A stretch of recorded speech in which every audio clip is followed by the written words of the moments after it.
అలెగ్జాండర్ని the great అని ఎందుకు అంటారు? ఏం చేశాడు ఆయన? ఏం సాధించాడు ఆయన జీవితంలో? చాలా రాజ్యాన్ని సాధించాడు. అయితే ఆయన గురువు గారు అరిస్టాటిల్ అంటారు, ఇండియా వెళ్తానంటే వెళ్ళు, కానీ ఇండియా వెళ్తే కోరికలు తగ్గిపోతాయా? ఎందుకంటే అక్కడ కర్మ సిద్ధాంతం ఎక్కువ. మనకి ఎంత రాసి పెట్టింటే అంతే వస్తుంది, దక్కేది ఎప్పటికైనా దక్కుతుంది, దక్కనికి ఎప్పుడు దక్కదని. నీకు ఇంకా డిజైర్ చచ్చిపోతే ఇంకేదైనా సాధించాలని జాగ్రత్త అంటాడు. అయినా వెళ్తానంటే సరే వెళ్ళు, కొంచెం జ్ఞానం తీసుకురా, ఆ జ్ఞానాన్ని ఎక్స్ప్లెయిన్ చేసే మహర్షిని కూడా పట్టురా అంటాడు. ఆయన ఇండియా వచ్చి మహర్షి దగ్గరికి వెళ్తే ఆయన సూర్యోదయం చూస్తుంటాడు. సో ఈయన ఆయన అలెగ్జాండర్ ది గ్రేట్ అంటాడు. ఆయన ముందు అడ్డు తప్పుకో, సూర్యుడికి అడ్డుగా వచ్చావంటే. మళ్ళీ ఆయన అలెగ్జాండర్ ది గ్రేట్ అంటాడు. అప్పుడు ఈయన వంక చూసి, నువ్వు గ్రేట్ అయితే చెప్పక్కర్లేదు, చెప్పుకుంటున్నావు అంటే ఇంకా గ్రేట్ కాలేదనమాట అంటే. ఈయన ఫీల్ అయ్యి అప్పుడు మ్యాప్ తీసి ఇచ్చాడు. మ్యాప్ తీసి ఇదంతా సాధించాను నేను అంటాడు. ఎందుకు అంత టైం వేస్ట్ చేసుకున్నావు, నీకు 6 అడుగులు చాలు కదా అంటాడు.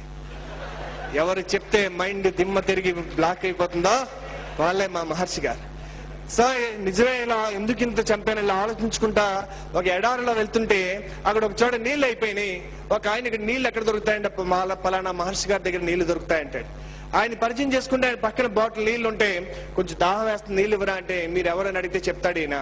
సరే ఇంత రాజ్యం సంపాదించావు కదా, నీకు ఎంత వాటర్ కావాలంటే అర్ధ బాటిల్ కావాలంటాడు. అర్ధ రాజ్యం ఇస్తావా, హాఫ్ బాటిల్ వాటర్ ఇస్తానండి. సరే అంటాడు. అయితే వెంటనే వాటర్ ఇవ్వడు. 1 అవర్ తర్వాత మాటల్లో పడ్డాక, ఇప్పుడు మళ్ళీ నీళ్లు కావాలా అంటాడు. కావాలి. ఇప్పుడు ఎంత నీళ్లు కావాలి? ఫుల్ బాటిల్ కావాలి.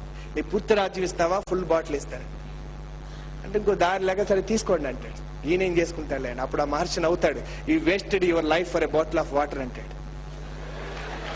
అప్పుడు అలెగ్జాండర్ అలా బాబిలోనియాకి వెళ్తా విషజ్వరం వచ్చింది. 15 రోజులు ఎంతమంది డాక్టర్లు ట్రీట్ చేసినా తగ్గలేదు. లాస్ట్ లో కమాండర్స్ పిలిచి 3 కోరికలు కోరుతాడు. మొదటి కోరిక, నా శవాన్ని నన్ను ట్రీట్ చేసిన డాక్టర్లే మొయ్యాలి. రెండవ కోరిక, నేను చాలా కలెక్ట్ చేశాను వజ్రాలు, వైడ్రియాలు, ఇవన్నీ శ్మశానం వరకు రోడ్డు మీద వేయాలి.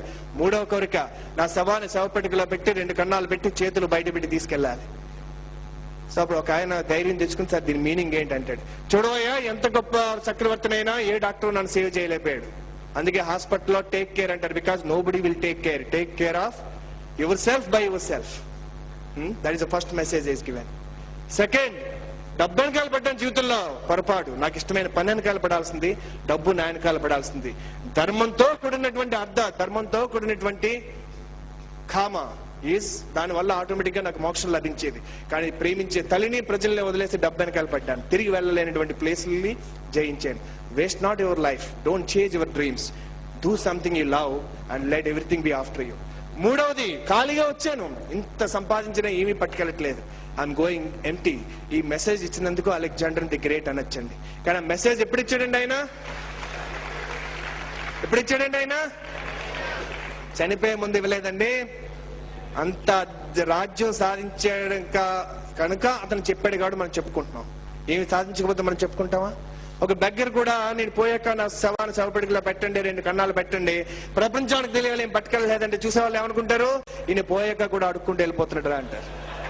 కళలు కనండి అని కలాం గారు చెప్పాలి. గాంధీ గారు చొక్కా తీయక ముందు సూట్ వేసుకున్నటువంటి రిచ్ బారిస్టర్ అండ్ బుద్ధ, మహివీర, వీళ్ళందరూ రాజులు అన్ని వదిలేక ముందు ఏమి లేనివాడు వదిలేసేది ఏముంది? నువ్వు జీవితంలో ఏదన్నా సాధించి, చాలా మంది అడుగుతుంటారు ఐ వాంట్ బి స్పీకర్ అని. నీకేమన్నా స్టోరీ ఉందా? నువ్వేమన్నా సాధించావా? చెప్పే హక్కు సంపాదిస్తావు. అందుకే ఆచార్య దేవోభవ అన్నారు, ఆచరించి చూపించి జీవితంలో, అప్పుడు చెప్పే హక్కు కూడా నీకు వస్తుంది. Thank you so much.